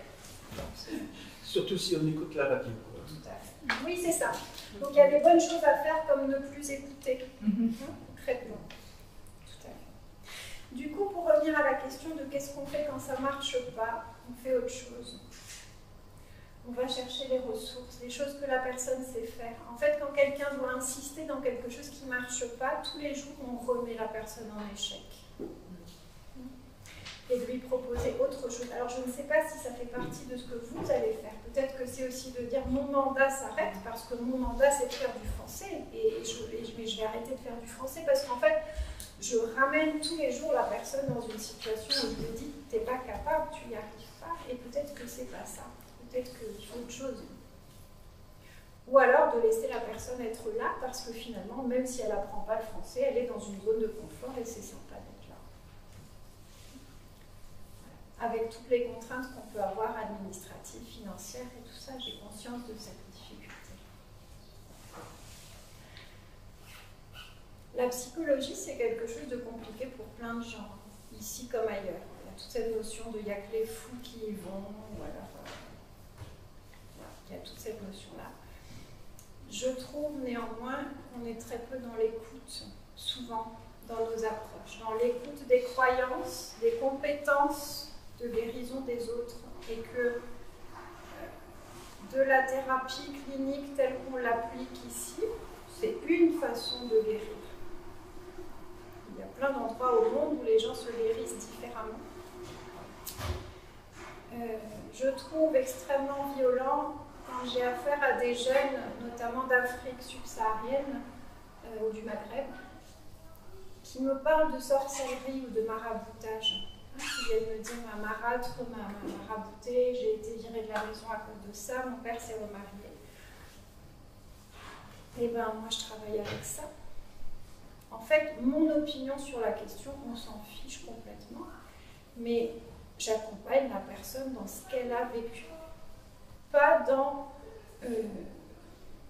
mes lectures, mes grilles de lecture, mais qui je suis pour dire si c'est vrai, pas vrai, si ça a du sens, si ça n'a pas de sens. Moi, je veux dire, c'est comme si on se mettait à discuter de l'existence du Christ ou de choses qui sont profondément intimes et liées à des croyances, à des convictions. Donc quand je vois des collègues qui disent bah, ça n'existe pas, ce que tu as, ça s'appelle du trauma, ou c'est de la psychose, ou pas. Je trouve que éthiquement, c'est profondément violent et que c'est créer de la hiérarchie d'une culture qui se met en supériorité à une autre et qui s'aime. Et moi, je pense qu'on peut très bien s'accompagner mutuellement en utilisant des mots différents. On peut appeler ça de la souffrance, et la souffrance, elle est venue de différentes choses. Et il y a différentes explications de souffrance, et chacun est dans ses grilles de lecture culturelle. Et certains vont aller voir un magnétiseur, et d'autres vont aller voir un psy, et d'autres vont se soigner avec des plantes, et d'autres vont se faire vacciner, et d'autres ne le feront pas, et d'autres vont rentrer dans des débats très rapidement. Où, voilà, être attentif finalement à comment est-ce qu'on peut vivre ensemble sans être obligé de s'imposer des grilles de lecture qui soient uniques. Et ça vaut pour nous aussi d'ailleurs dans nos sociétés actuelles. Parce que je pense que ce qu'on a pu voir ces dernières 2 années autour de ces thématiques-là, c'est aussi représentatif de ça. Comment est-ce qu'on peut se créer des espaces où on peut co-vivre et cohabiter sans être d'accord, sans partager les mêmes croyances, les mêmes pratiques. Et ce sont des défis. Mais j'ai envie de vous dire, c'est des défis interpersonnels. Ils ne sont pas au niveau de l'interculturel. À partir du moment où on se connecte d'humain à humain, on a d'autres portes d'entrée. On ne peut plus généraliser, d'un coup on a une personne. C'est embêtant hein, quand on commence à apprécier quelqu'un qui fait partie de la catégorie. Je vous regarde parce que je pense à votre frère. Si on commence à apprécier quelqu'un qui fait partie de la catégorie des méchants, on est très embêté. Alors soit on dit non, mais pas toi, c'est différent des autres. Pour peu qu'on commence à rencontrer 3-4 différents, ça commence à être difficile. Mais finalement, dès qu'on revient dans de l'interpersonnel, on a moins de risques de retomber dans des catégorisations et dans des séparations. Je pense. Et on a profondément besoin de ça aujourd'hui. Ce que vous dites, je l'ai vécu, une personne qui, un ami, hein, qui dit, ah, je n'aime pas les étrangers, mais vous, oui, c'est différent. C'est ça.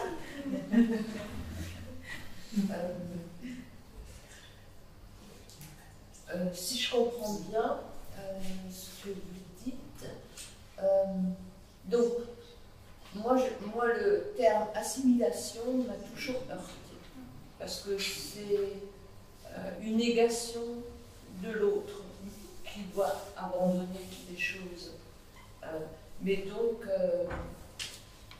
qui sont tout aussi valables, je trouve, que nos convictions, nos rituels, nos croyances. On n'a pas la vérité, je trouve. Mais du point de vue politique, on ne veut pas entendre ce que vous dites. J'ai bien compris la chose. Je crois que on en a parlé tout à l'heure en se prenant un café. Je crois que moi j'ai fait le choix, il y a bien longtemps, de me dire si je me concentre trop sur le niveau macro et global, je vais tomber en dépression, je vais juste être dégoûtée du monde et je ne vais plus rien faire. En plus, je suis profondément démunie et je... Par contre, en micro, dans ma communauté, dans ma ville, dans mon cabinet, dans ma famille, dans les endroits où j'interviens, je pense que je peux faire des choses. Je pense que, et je crois que c'est vraiment le principe du colibri finalement, c'est de se dire que si chacun d'entre nous, là où on peut, on fait comme ça, Oui, il y a des lois, il y a des cadres, et on vit dans un pays avec des lois et des cadres, et il y en a plein qui sont très utiles, et il y en a d'autres que moi je juge moins utiles, mais néanmoins je choisis de continuer à vivre dans une société, donc je joue le jeu, en revérifiant systématiquement mon système de valeurs et comment ça reste, de façon à ce que les deux puissent cohabiter. Le jour où je me rendrai compte que je ne peux plus cautionner quelque chose, je me poserai des questions sur ce que je fais. Mais moi, je trouve vraiment utile de ne pas aller trop haut dans le macro et de descendre sur ici et maintenant, demain. Voilà. Moi, je ne peux pas changer la politique d'asile en France. Je n'ai pas la baguette magique. Et je le dis aux jeunes aussi souvent. Je leur dis, tu as le droit d'être super frustré, super énervé, je comprends. Toi et moi, ici, maintenant, on ne va pas pouvoir le changer. Par contre, comment est-ce qu'on peut faire tous les deux pour que tu le vives moins pire ou un peu mieux? Ça, on peut y réfléchir. Pour que tu puisses survivre dans ce système et avoir une chance de t'y trouver. Ça, on sait faire. Ouais. Je voulais parler aussi d'une violence institutionnelle. Vous parliez des questionnaires, etc. Avec le monde moderne, très informatisé, etc., qui est réducteur aussi, on oblige à donner des réponses qui ne sont pas les bonnes. Et on peut pas, on n'a plus d'espace d'explication, c'est valable pour tout le monde, hein, évidemment, y compris, par exemple, les personnes d'un certain âge qui n'ont pas été habituées à l'informatique. Et on a de moins en moins d'espace où on peut expliquer son problème. Donc, si pour quelqu'un qui vient de l'étranger, qui maîtrise très mal, pas bien la langue française, et qui est obligé de répondre par comme ça, il n'y arrive pas. Je vais vous donner un exemple. Je me rappelle d'un jeune homme qui venait de Côte d'Ivoire, et on a l'habitude en Côte d'Ivoire du palabre, etc. Et donc, il échouait à chaque fois dans cette demande d'emploi parce qu'il y avait des choses à rédiger et de plus en plus de QCM. Vous savez, ce questionnaire à choix multiple. Et on s'en est aperçu après, je l'ai vu après. Pourquoi il échouait? Parce qu'à chaque fois, il y avait A, B et C, mais lui, il dit non, A, B, ça ne convient pas, B non plus, C non plus. Donc il rajoutait D et il marquait ce qu'il pensait. Et donc il était éliminé pratiquement chaque fois parce que c'était, voilà, c'était comme ça. Et donc il nous a fallu un certain temps avec la conseillère en insertion pour trouver pourquoi il échouait à chaque fois sur ces demandes, quoi. Et on s'est aperçu, on lui a expliqué que justement le QCM c'était l'obligation de répondre à ça. Et il ne comprenait pas pourquoi on l'obligeait. Et il ne pouvait pas s'expliquer. Il ne pouvait pas dire pourquoi il n'était pas d'accord avec les trois insertions. Oui. Mais le meilleur mauvais exemple, c'est celui de la préfecture qui a imposé le dossier informatique pour les demandes d'asile pour faire disparaître la file de Place de la République. Bon, ils ont été remis en cause par le Conseil d'État qui les a obligés à revenir un dossier par jour. Oui. Oui. Il y a des incohérences et des aberrations comme ça.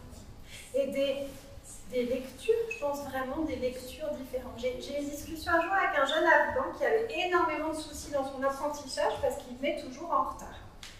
Et il a été remis plusieurs fois en cause. On m'a dit, tu ne peux pas faire ça en fait, tu as un employeur, il faut que jusqu'au jour où j'ai compris, et il me disait, mais Madame Nadine, je ne suis pas en retard. Et en fait, on a passé beaucoup de temps à tourner en rond. J'ai dit, si, tu es en retard, tu dois être là à 9h. Mais oui, Madame Nadine, bah non, tu n'es pas là à 9h. Jusqu'à ce qu'un jour, il m'explique que pour lui, 9h, c'était de 9 à 10. En fait, c'est toute l'heure, de 9 à 10, c'est 9h. Et c'était pas 9h00. Et j'ai trouvé ça tellement intéressant parce que je me suis dit, ben mince, ça crée un malentendu total en termes de temporalité. Et moi, je le vois bien dans ma famille maghrébine. Quand on est invité à manger au repas de midi, il n'y a pas d'heure. On peut y aller entre midi et 15h.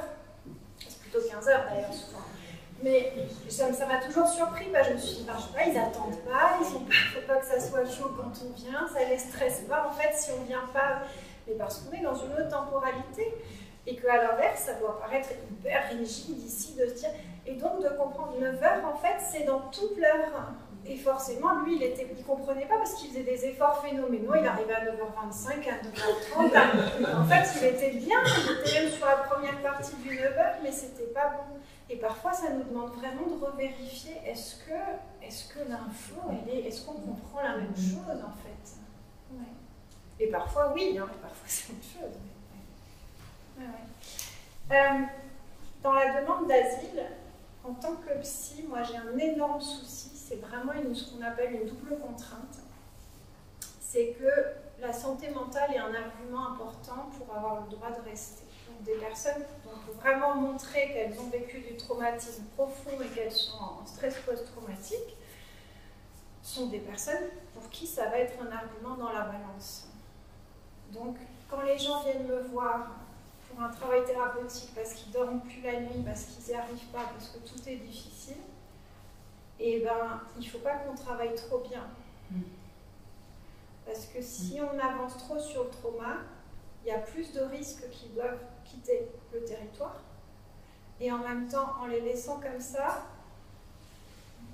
et ben, ils sont complètement inadaptés à la société parce qu'une personne qui est en stress post-traumatique, elle a des crises de colère, elle casse tout parfois, elle n'arrive pas à gérer. Et donc en fait, peu importe dans quelle direction on bouge, on met en danger la personne. Et donc on est vraiment à essayer de créer de l'équilibre entre les deux. Et ça, c'est profondément difficile. Il faut aller un peu mieux, mais pas trop. Stratégiquement, et je trouve que éthiquement, c'est vraiment très compliqué. Donc encore une fois, si dans nos cercles divers et variés, on crée des petites zones de confort, ici et maintenant, de l'humain. Je te vois, je te reconnais en tant que personne. Parle-moi de toi au-delà de ton histoire traumatique. Des choses que tu aimes faire, des choses que tu sais faire, des compétences que tu as, des loisirs qu'on a peut-être en commun. Ouais. Ça, je trouve que c'est déjà beaucoup. Et j'ai l'impression que c'est devenu encore plus ces dernières 2 années où franchement, on ne s'est pas beaucoup rencontré comme ça d'humain à humain. Pour ça vaut autant pour nous. Ah, j'ai encore 5 minutes, c'est chouette. Je voudrais vous partager quelque chose dans ce sens-là qui me questionne beaucoup sur la notion de communauté. Alors en France, on a quelque chose de une connotation très négative sur le communautarisme. C'est un mot qui est quand même très chargé de négatif. J'ai eu la chance incroyable au mois d'avril d'être formée par un grand monsieur qui s'appelle Simon Gazibirej et qui est un psychologue rwandais et qui est venu du Rwanda pour nous former à la santé mentale communautaire. Je peux vous dire qu'on était 40 ici, on s'est pris une claque monumentale. C'était pas une claque agréable.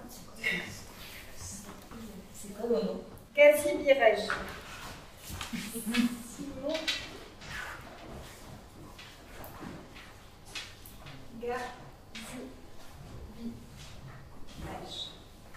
Et Simon, il a été psy en France et en Belgique pendant une trentaine d'années. Il a 82 ans, ce monsieur. Il a été psy en France et en Belgique. Et en 1994, il avait enfin eu la promotion dont il rêvait, qui était d'aller rejoindre une université canadienne. Et il y a eu le génocide au Rwanda. Et pour lui, il a été évident qu'il allait rentrer au pays et accompagné par son savoir. Il est entré au Rwanda et il dit qu'il était absolument dans tout le pays le seul psychologue. Il n'y avait rien. Et il est rigolo, il dit « Je suis arrivé, j'étais blanc. J'ai commencé à faire de la thérapie comme les blancs, c'est-à-dire que je me suis installé mon petit cabinet. Je suis allée voir les gens dans les églises, les municipalités. Je leur ai dit « Moi, je suis installée en tant que psy, vous pouvez venir faire de la thérapie individuelle. » Dans un pays où il venait d'y avoir 1 million de personnes massacrées, que les voisins s'étaient entretués entre eux, que c'était vraiment... Et donc je crois qu'il y a eu 4 personnes qui sont venues en tout, puis les gens sortaient en disant merci docteur, c'est gentil, mais ça ne règle pas vraiment le fond du truc. Et il s'est dit, il va falloir complètement revoir la chose. Et il a commencé à créer des programmes de santé mentale communautaire. Et là où je veux en venir, parce que je ne vais pas rentrer dans le détail, que je trouve absolument... Ça m'intrigue et ça me pose beaucoup de questions sur comment nous, on fonctionne. Il a dit, je me suis rendu compte que pour guérir, il parle de blessures de vie plutôt que de trauma. Pour guérir une population, il ne fallait pas qu'on sépare, il fallait qu'on fasse ensemble. Et donc il a commencé à créer des programmes de guérison des blessures de la vie avec des Hutus et des Tutsis ensemble, pas séparés. Donc les génocidaires et les victimes de génocide, dans la même salle, à pleurer ensemble, à crier ensemble, à aller à travers leur trauma ensemble pour guérir ensemble. Il dit que c'est pas facile, hein, que c'est pas évident pour tout le monde, qu'il y en a qui n'ont pas pu, qu'il y en a qui ont mis des années, qu'il y en a qui ont fait tout de suite, qu'il y en a qui... Donc il n'y a pas de notion de « il faut ». Mais je trouve que ça pose de sérieuses questions sur nos façons aujourd'hui de fonctionner, parce qu'on sépare tout le temps. On a le harcelé, le harceleur dans le milieu scolaire, on va séparer les victimes de violences conjugales, les hommes, les femmes, et pour l'instant c'est comme ça qu'on sait fonctionner, mais je trouve qu'on a peut-être une réelle invitation à se dire pour vraiment guérir, comment est-ce qu'on rassemble les pas d'accord et les d'accord, les pas vaccinés et les vaccinés, les droites et les gauches, et voilà. Comment est-ce qu'on recrée quelque chose où on puisse avancer ensemble? Et je crois que ça, c'est peut-être un réel défi parce que la notion de communauté chez nous, elle n'a plus la même dimension que ça peut avoir là-bas. Et eux, ils ont mis en place tout un programme de justice restaurative. Hein, donc, la justice comme quelque chose qui accompagne le pardon et la reconnaissance au niveau de la communauté des erreurs qui ont été commises, mais pour guérir ensemble. C'est vrai? Super, ça m'intéresse. Sur la justice restaurative, ouais. Il y a des choses à se dire. Et je pense que tout doucement, ça commence à se mettre en place en Belgique. Je sais que ça se fait de plus en plus. En France, on titube encore un petit peu. Mais d'avoir cette possibilité de plus en plus, d'avoir aussi des accompagnements, effectivement, où on puisse mettre des personnes emprisonnées, notamment, qui puissent se rencontrer. Une autre façon, finalement, de regarder ensemble. Et là, on est à nouveau dans l'interculturel. Hein, où on va peut-être être moins dans le séparer, mais dans le recréer ensemble. Moi, je vais m'arrêter sur ça, et puis je vais voir si vous avez encore des... on a le droit de dépasser un peu. Voilà, selon vos disponibilités. S'il y a des questions, des commentaires...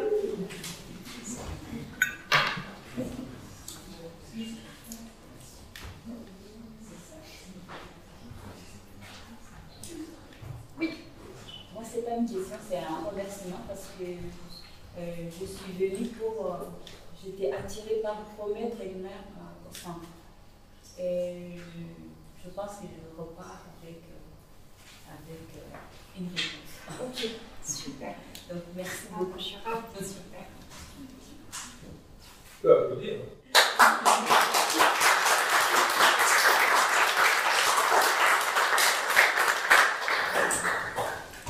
Je vais vous mettre mon adresse mail et mon site web. Si vous avez des questions, moi je n'ai pas les réponses, mais je suis toujours ravie d'échanger, de réfléchir ensemble à ces thématiques-là. Vous avez remarqué que ça me passionne assez. Donc voilà, je pense que c'est chouette. Si en termes de communauté, on peut aussi réfléchir parfois ensemble et avancer ensemble. Ça fait du bien, même quand vous avez déjà... Pas en ligne. Non. Très heureuse d'être... Je trouve que, on a parlé tout à l'heure des parcours d'insertion et qu'il y a des réussites d'insertion. Et moi, j'ai eu la chance d'en suivre. Je travaillais dans la petite enfance. Du coup, j'ai beaucoup accueilli de familles avec de jeunes enfants, parce que j'étais dans un lieu d'accueil parents-enfants. Et voilà, j'avais plein d'exemples du chemin fait par ces familles. Voilà, du jour de leur arrivée, où elles parlaient très peu français, enfin, vraiment tout ça. Et je pense que passer par l'individu, effectivement dans les discours, voilà, c'est incantatoire et je pense que c'est un peu peine perdue. Mais vraiment de passer par les récits de vie et le témoignage. Alors ça peut démarrer par le quartier et puis tout à fait loin, mais je trouve que c'est tellement magnifique, enfin, c'est tellement extraordinaire ces parcours de vie réussis. Chouette. Ouais.